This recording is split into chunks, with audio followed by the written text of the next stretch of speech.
الحمد لله الذي علم الإنسان ما لم يعلم.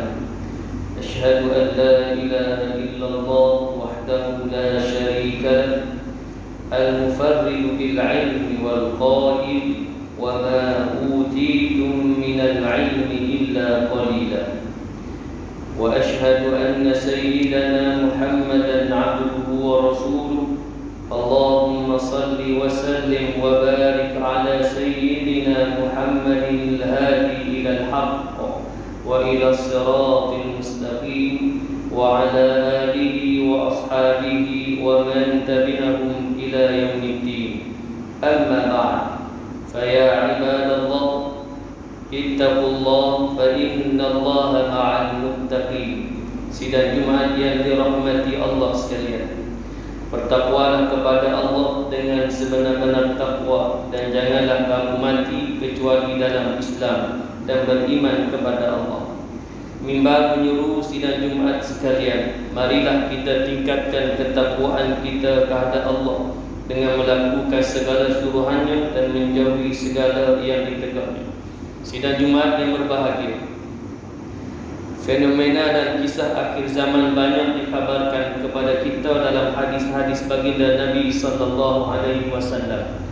Namun masih ramai antara kita yang masih leka, lalai, asyik dibuat mimpi serta bersenang lenang menikmati kehidupan duniawi dan tidak berusaha bersungguh-sungguh untuk mengumpulkan sebanyak-banyaknya pahala sebagai bekalan di alam akhirat yang kekal abadi dan tiada penghujungnya. Malah ada yang tidak peduli dengan tanda-tanda kiamat yang boleh disaksikannya dengan mata kepalanya sendiri, seperti bentuk bencana yang dahsyat, wabak dan penyakit yang pelik, serta kematian mengejut secara besar-besaran yang dianggap baginya sebagai perkara biasa dan tidak diambil berat sebagai satu bentuk peringatan keras daripada Allah Subhanahu wa taala dari tangan-tangan manusia itu sendiri. Hadis-hadis baginda Nabi SAW tentang petanda akhir zaman yang dikhabarkan kepada kita adalah sebagai peringatan supaya kita sentiasa mempersiapkan diri untuk menghadapi hari kiamat yang pasti akan tiba. Tanda-tanda kiamat sama ada kecil ataupun besar diperlihatkan kepada kita sebelum terjadinya hari kiamat yang amat dahsyat, iaitu kemusnahan alam dan segala makhluknya, lalu dibangkitkan semula untuk penghidupan kedua bagi tujuan penghadiran Allah terhadap segala amalan di hadapan Allah Azza wa Jalla. Maka pada hari itu orang yang beriman akan diberikan kitab catatan amalan dengan tangan kanan, dan mereka dihisab dengan ringan dengan rahmat Allah. Allah berfirman dalam suratul Insyiqaq ayat yang ke-7 dan 8. A'udzu billahi minasyaitonir rajim. Fa amma man utiya kitabahu bi yaminihi fasawfa yuhasabu hisaban yasira.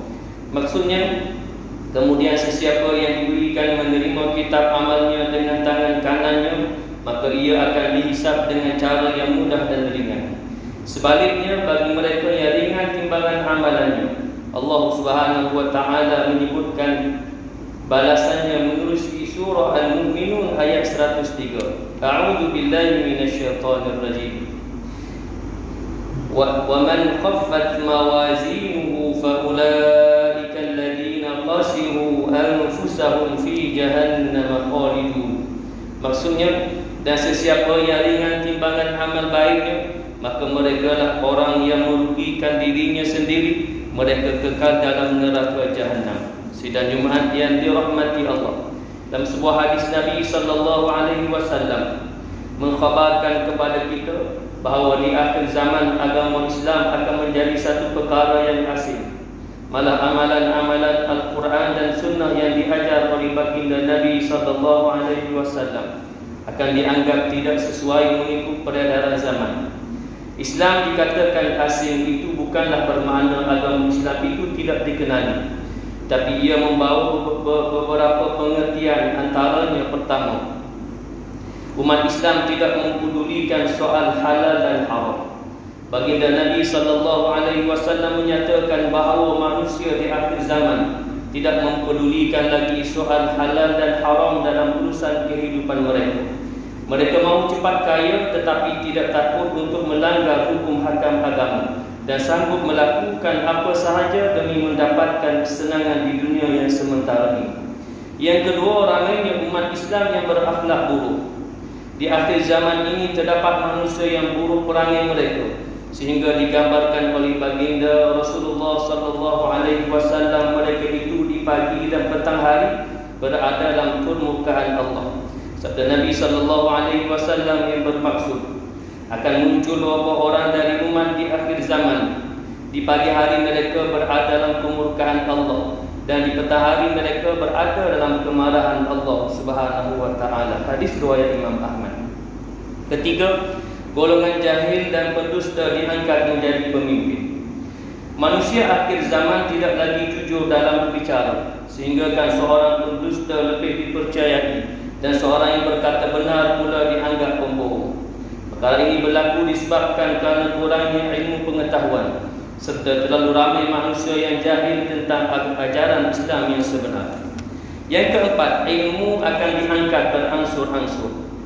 Di akhir zaman ini ilmu akan diangkat oleh Allah dengan kematian satu persatu para alim ulama yang bersungguh-sungguh menyampaikan ilmu yang benar yang diwariskan daripada Nabi sallallahu alaihi wasallam. Muslimin yang dirahmati Allah, sebagai muhasabah daripada khutbah yang telah disampaikan, mimbar menyuruh muslimin sekalian agar marilah kita fahami dan renungkan sabda Nabi sallallahu alaihi wasallam. An Abi Hurairah radhiyallahu anhu qala Rasulullah sallallahu alaihi wasallam, bada al-Islamu ghariban wa sayaudu kama bada'a ghariban fatuba lil ghuraba. Maksudnya daripada Abu Hurairah radhiyallahu anhu, dia berkata bahawasanya Rasulullah sallallahu alaihi wasallam bersabda, Islam muncul dalam keadaan terasing dan dia akan kembali dalam keadaan terasing, maka beruntunglah orang-orang yang terasing itu. Hadis riwayat Imam Muslim.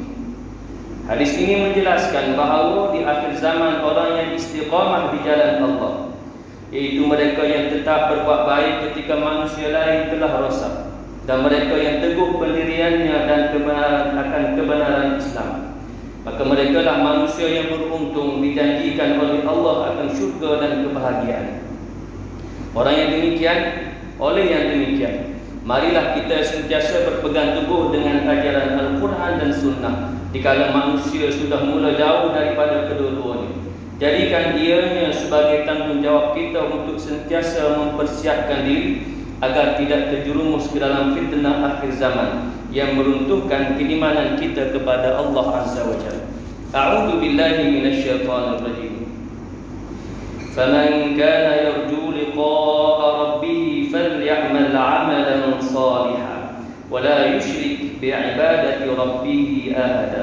Maksudnya, sesiapa yang percaya akan berharap akan pertemuannya di akhirat kelak dengan Tuhannya Allah, maka hendaklah dia mengerjakan amal yang soleh dan janganlah dia menyekutukan sesiapa pun ketika menyembah Allah.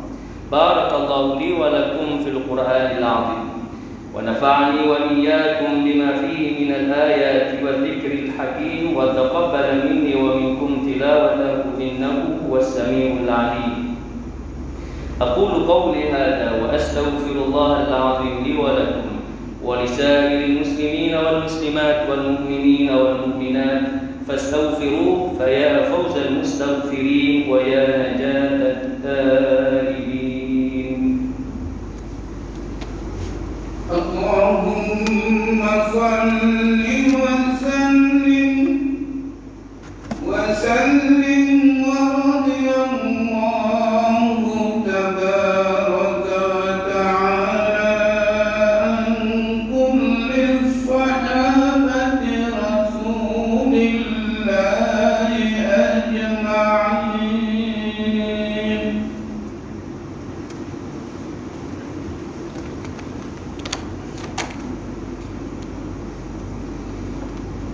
الحمد لله حمدا كثيرا كما أمر. أشهد أن لا إله إلا الله وحده لا شريك له وأشهد أن سيدنا محمدا عبده ورسوله. اللهم صل وسلم على سيدنا محمد وعلى آله وأصحابه أجمعين. أما بعد، فيا عباد الله، اتقوا الله من سماع اللغو وفضول الخبر، وانتهوا عما نهاكم عنه وزجر. فقال الله تعالى: أعوذ بالله من الشيطان الرجيم: يا أيها الذين آمنوا اتقوا الله ولتنظر نفس ما قدمت لغد واتقوا الله إن الله خبير بما تعملون. وقال تعالى: إن الله وملائكته يصلون على النبي يا أيها الذين آمنوا صلوا عليه وسلموا تسليما. اللهم صل وسلم على سيدنا محمد وعلى آله وأصحابه أجمعين.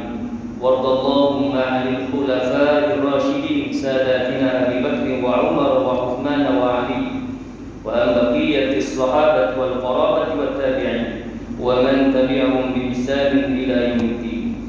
اللهم اغفر للمسلمين والمسلمات والمؤمنين والمؤمنات الأحياء منهم والأموات، إنك سميع قريب مجيب الدعوات يا قاضي الحاجات يا رب العالمين. اللهم آمنا في أوطاننا وأصلح أئمتنا وولاة أمورنا، واشمل اللهم بعنايتك وتوفيقك مولانا الملك السلطان صالح الدين بن المرحوم سلطان بنديشة، وولي عهده سمو الأمير تنكو شرف الدين بنديشة ابن السلطان صلاح الدين، وجميع الأسرة الملكية. اللهم وفقهم للسداد وأصلح بهم العباد والبلاد، واجعل التقوى لهم خير زاد، إنك رؤوف رحيم جواد يا لطيفا بالعباد يا أرحم الراحمين. عباد الله، إن الله يأمر بالعدل والإحسان وإيتاء ذي القربى، وينهى عن الفحشاء والمنكر والبغي يعظكم لعلكم تذكرون. فاذكروا الله العظيم يذكركم، واشكروه على نعمه يزدكم، واسألوه من فضله يعطكم، ولذكر الله أكبر، والله يعلم ما تصنعون. أقم الصلاة.